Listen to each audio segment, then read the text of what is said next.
I welcome you all in this presentation related with the weldability of metals, and we are talking about the weldability of austenitic stainless steel. In the previous presentation, we have seen that the phases being developed in the weld metal to a great extent influenced by the composition, like what is the percentage of the elements leading to the particular value of the nickel equivalent or the chromium equivalent, and the fractions of these nickel or the values of the nickel equivalent and the chromium equivalents determine the kind of the phases which will be formed. So, it is important during the welding of the austenitic stainless steel that it is having enough 3 to 10% of the ferrite, so that the hot cracking or the solidification cracking tendency of the weld metal can be reduced, and therefore, it is important that the composition of the weld metal is adjusted in such a way that it is along this kind of the line, and which can be realized through the proper adjustment of the chromium and nickel equivalent of the weld metal for the different grades of the steel. So, this makes us the choice of the electrode suitable in such a way that it leads to the development of the 3 to 10% of the ferrite. However, the low ferrite content will promote the cracking, and too high percentage of the ferrite will reduce the corrosion resistance. More precisely, the amount of the ferrite being formed, ferrite can be identified using the microstructural approach or using the magnetic property approach. So, it is easier, like the weldment has been developed, it is easier to measure the magnetic characteristics of the weld metal according to the percentage of the ferrite which is present, and that is converted and that is represented in terms of the ferrite number. Ferrite number is just an arbitrary number which is given like 1, 2, 3, 4, 5 to 10, 15 like this. So, for low ferrite numbers, this number actually corresponds to the ferrite percentage present in the weld metal. Actually, these numbers are like a qualitative number indicating the magnetic property of the weld metal which corresponds to the ferrite percentage, but these numbers beyond means for higher value of the ferrite number, for higher value of the ferrite number it does not correspond to the ferrite percentage directly. Like say up to ferrite number 6, the value will be for ferrite number 6, the ferrite percentage will also be 6%, but for further higher values like 8, 10, 15, 16, the values may be slightly less like 7.2 or 9.4. So, the values are lower than the values or the percentage of the ferrite is lesser than the ferrite numbers, that is for higher value of the ferrite numbers. So, based on the chromium equivalent and the nickel equivalent, only one more diagram has been developed. This is called DeLong diagram. So, using this we can identify precisely the kind of the ferrite. These numbers are indicating the ferrite number, and this is indicating the ferrite percentage. So, approximate ferrite content by the magnetic property analysis, and these are the ferrite number. So, what it is showing that the ferrite percentage and the ferrite number is 2, both the sides ferrite percentage and ferrite number is 4 and it is 6, and then we will see ferrite number is 8 and ferrite percentage is 7.6, ferrite number is 10 and ferrite percentage is 9.2. Likewise, for ferrite number 18 and the ferrite percentage is 15. So, for the lower percentage, for the lower ferrite numbers, it shows the ferrite percentage as identified through the magnetic property analysis. So, the DeLong diagram is one which helps in estimating the ferrite percentage precisely using the nickel and the chromium equivalents. So, how to identify if there is a presence of ferrite. So, this is the typical austenitic stainless steel weld metal which is showing the austenite in the matrix and the ferrite. These worm shaped constituents are corresponding to the delta ferrite, and this is the microstructure where there is no delta ferrite. So, this is how can we understand when there is a presence of ferrite and there is no ferrite which is present. So, as far as the importance of the ferrite is concerned, ferrite is important in the weld metal of the austenitic stainless steel on two counts primarily. One, it reduces in appropriate amount like 3 to 5%, 8% or 10%, like it reduces the solidification cracking tendency, but at the same time it a higher percentage also reduces the corrosion resistance and sometimes reduces the mechanical properties as well. So, that is why we need to strike a balance between the control of the solidification cracking and the kind of the deterioration in mechanical properties is taking place. And these are the two contradictory responses, or you can say these are the two opposite responses. One side, control of the solidification cracking is being facilitated through the ferrite, on the other hand the corrosion resistance and the mechanical properties are being diluted. Apart from this, sometimes the stabilized austenitic stainless steels having the niobium, especially it forms the low melting point eutectics in the weld metal and which promotes the solidification cracking significantly, and that is why we may need very high the ferrite number to deal with these problems of the solidification cracking tendency. Here is some data related with this which shows the kind of the ferrite number which is found okay to control, which is found good enough to control the solidification cracking in normal austenitic stainless steel is ferrite number 3. 3 Fn is good enough to control the solidification cracking, and this kind of the ferrite number is offered by the number of the electrodes of the 308, 308 L grade and then 316 and 316 L grade electrode. Then 4 ferrite number weld metal is produced by 309 electrode or the filler. Then 5 ferrite number is offered by 318 grade of the electrode, and 6 ferrite number is offered by 347 filler metal.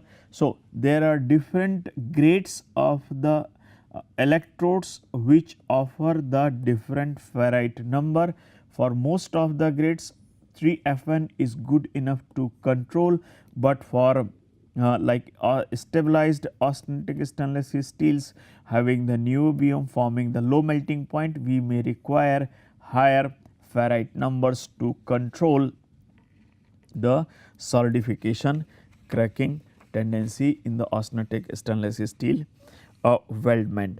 So, how much the ferrite will be produced, as I have said, that depends upon the certain factors which includes the cooling rate, the kind of the welding conditions in terms of the arc length and the kind of the weld protection approach or the effectiveness of the shielding.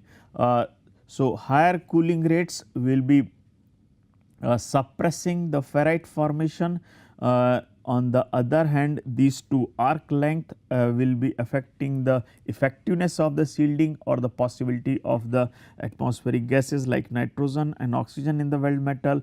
So, if the arc length is more, protection is poor, more nitrogen will be getting into the weld metal, that will be reducing the ferrite formation tendency. So, apart from the composition aspects, the weld metal the heat input which is being given by the particular welding process, that will be affecting the cooling rate. At the same time, that will also be affecting the kind of the protection being provided to the weld metal during the welding. So, due to the cooling rate, arc length and the shielding related aspects, even when the composition is controlled, these are the variable aspects. So, it can lead to the cooling rate is being influenced by the H net, which is going to affect the dilution as well. So, these variations can lead to the variation of the 2 ferrite number in the weld metal, like in one case it may be 3, in another case it may be 5. So, there can be large variation in ferrite number. So, especially in those conditions where there is a huge possibility for solidification cracking, we must control the dilution, cooling rate, arc length and protection in such a way that such large variation in ferrite number can be avoided, so that we have the required amount of the delta ferrite in the weld metal in order to avoid the cracking tendency of the weld metal. So, the control of the process parameters becomes crucial in those cases. Now, as far as the behavior of the ASS weld joint is concerned, which will be reflecting in form of the way by which the performance is given by the austenitic stainless steel weldment. So, there are 3 problematic zone as far as the austenitic stainless steel weldment is concerned. One is called weld decay. This is also known as the sensitization problem of the austenitic stainless steel weldment. The second is the stress corrosion cracking, and the third is the sigma phase formation.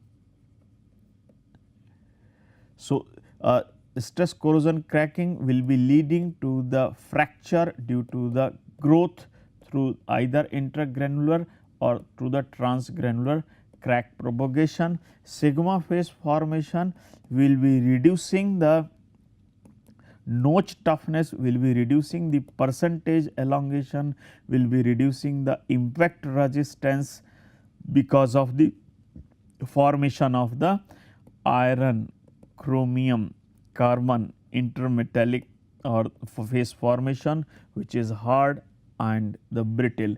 So, on the other hand, weld decay is primarily caused by the formation of the carbides in form of M23C6 or the chromium carbide like CRC.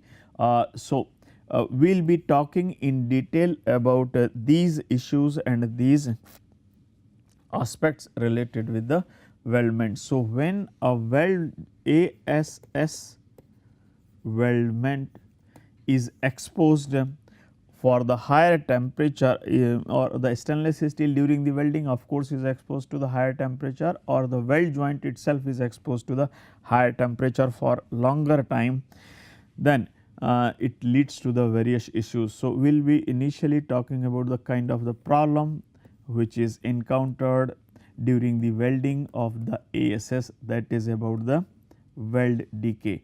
Like when we apply the suitable heat source for fusion of the fanning surfaces, the weld metal is produced, and the zones near the fusion boundary also are heated to the higher temperature. And so, these temperatures like 0.1, 2 and 3, they will be experiencing the different weld thermal cycles. The 0.3 will be experiencing this kind of heat thermal cycle where heating and cooling rates both are high. On the other hand, points which are slightly away from the fusion boundary, they will be experiencing lower heating rate and lower cooling rates, but longer retention at a higher temperature, that is especially temperature in the band of 650 to the 850 degree centigrade. So, longer retention in this temperature band, especially during the cooling, leads to the formation of the chromium carbide. So, this chromium carbide formation especially takes place with the precipitation of the carbon at the grain boundary. So, once the carbon precipitates, which is having the higher, so the chromium is having the higher affinity to the carbon. So, it forms its chromium carbide, or there may be some percentage of the iron, chromium and carbon. So, such kind of the carbides are formed at the grain boundary. So, wherever these formed near those regions, a zone is formed where the chromium, where the region where chromium initially was in solid solution form, this region experiences deficiency and depletion due to the reason that the chromium from these regions have diffused at the grain boundary to form these chromium carbides. And that is why when we perform such kind of the analysis across the grain boundary, what we notice that on variation from A to B at the grain boundary, at the region at the A, the chromium is high, but as we approach to the grain deficient zone, the chromium deficient zone, the chromium is less, then suddenly at the grain boundary it may be more, then again it is less. So, both the sides of the grain boundary, chromium deficient zone is formed, like this is the grain boundary, here we have got the chromium carbide formation. So, around both the sides of the grain boundary, chromium deficient zone is formed, and this chromium deficient zone acts as anode. So, there is a region where chromium is deficient or chromium is less, and there are other zones where chromium is more. So, the region where chromium is less, that acts as anode, and other zones start to act as cathode. So, when such kind of the weldment is exposed to the corrosive environment like having the chlorides, then the grain boundary zone where chromium was, the area near the grain boundary where the chromium was deficient, this experiences the localized selective attack, and this kind of the attack primarily takes place both the sides of the grain boundary. This is how the grains are eaten out, grain boundaries are eaten out, and you will see that grains have got separated. Grains boundary has been vanished because of the corrosion. So, the grains get separated, and when this process means the localized attack or localized corrosion along the grain boundary continues, this eventually leads to the failure of the weld joint through the cracking. And since this kind of corrosion is taking place primarily along the grain boundary, that is why it is called intergranular corrosion, and the primary reason behind this is the formation of the chromium carbide or M23C6 type of the carbides along the grain boundary, which and this kind of formation primarily takes place when it gets sufficient time during the slow cooling in the band of 650 to 850 degree centigrade. If the cooling rate is fast, then time is not much in the zones near the fusion boundary. So, such kind of the carbide formation does not take place, while the regions which are away from, again such kind of the temperature is not realized, means that sensitization temperature is not realized, or exposure to the sensitization temperature is very limited. So, when a region of the weld heat affected zone where the exposure in the band of 650 to 850 degree centigrade takes place for longer time, such kind of the carbide formation takes place and leads to the deficiency of the chromium along the grain boundaries or near the grain boundaries, that promotes the localized attack, and this kind of the corrosion due to the chromium carbide formation is known as weld decay. And especially this kind of the problem is being caused due to the formation of the carbon. So, if a stainless steel is having the low carbon, very low carbon like 0.02, 0.03, then tendency to form chromium carbide or M236 type of the carbides will be reduced.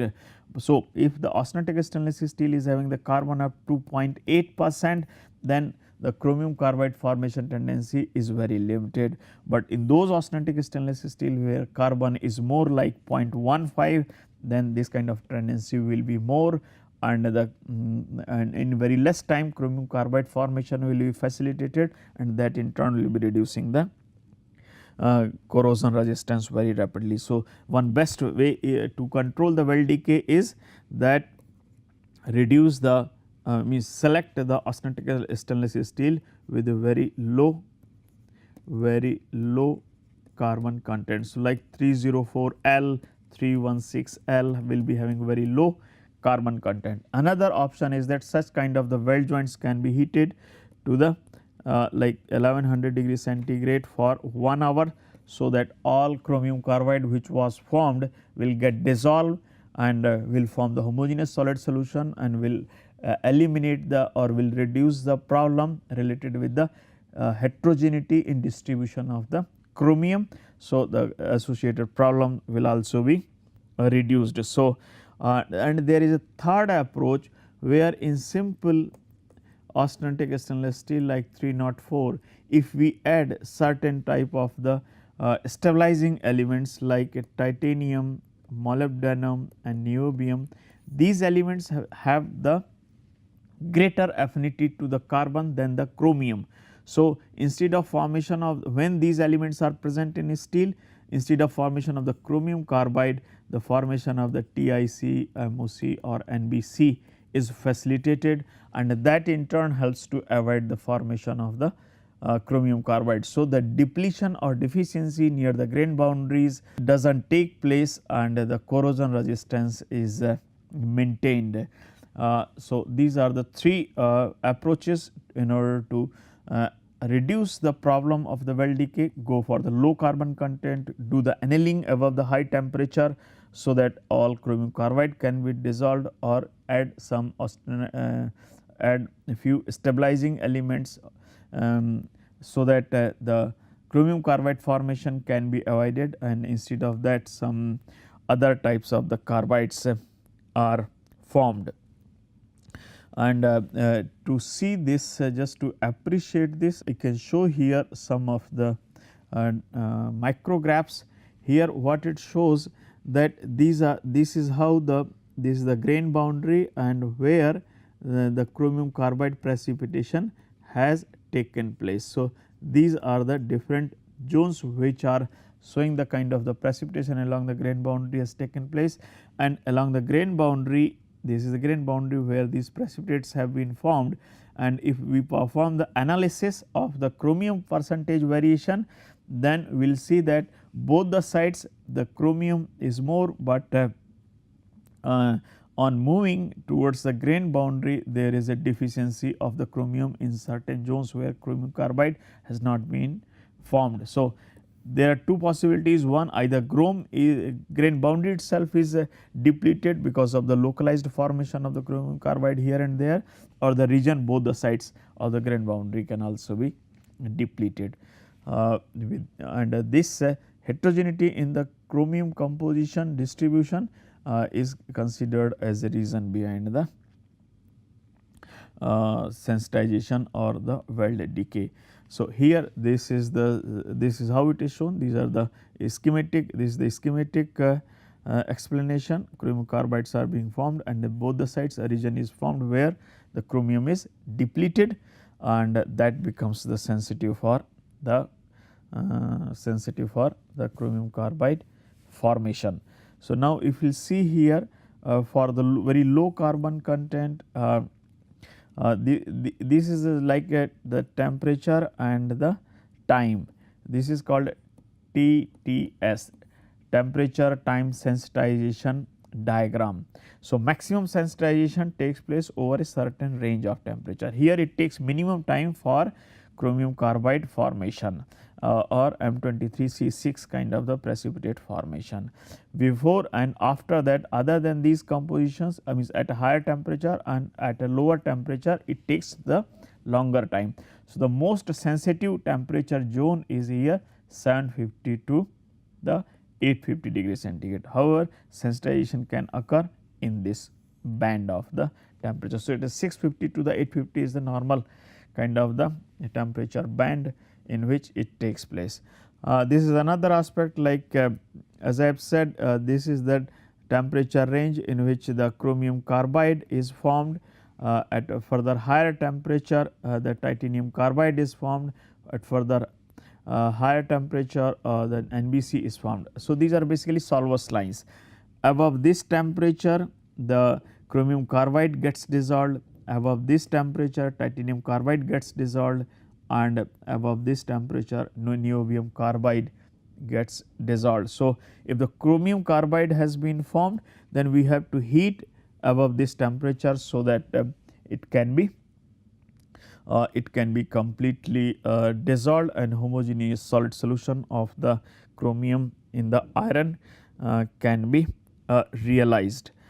There is one more diagram. This was the explanation I have already explained, like the zone next to the fusion boundary experiences very high heating rate and cooling rate, and thereafter there is a zone away from that which experiences the lower heating and the lower cooling rate. So, the exposure and exposure in the sensitization temperature zone is for longer period in the at some distance away from the fusion boundary. This distance may vary from like say 0.1 to 0.4 inch. So, depending upon the kind of the heat input, thickness of the sheet, the kind of the metal. So, this sensitization occurs at some distance, not very next to the fusion boundary, because next to the fusion boundary the heating rates and cooling rates are very high, and the time available for precipitation in the sensitization temperature is very narrow, very low, and that is why the chromium carbide precipitation does not take place next to the fusion boundary, but it occurs at some distance away from the fusion boundary. Likewise, the another issue is the stress corrosion cracking. Stress corrosion cracking occurs in the austenitic stainless steel weldments, especially when the joint is exposed in the suitable sensitive environment like chloride ions, hydroxyl ions, or the steam or the hot water, and the tensile stresses are present, and the weld metal or the metal of the ASS weld joint is sensitive to the corrosion. In presence of the tensile stress, the transgranular as well as the intragranular cracking takes place very rapidly and leads to the premature failure. So, idea here is to reduce the such kind of the fractures is to relieve the residual stresses.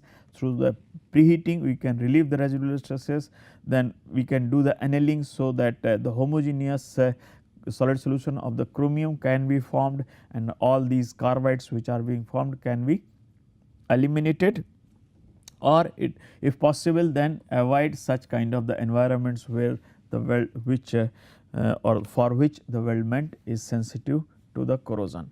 Now, I will summarize this presentation.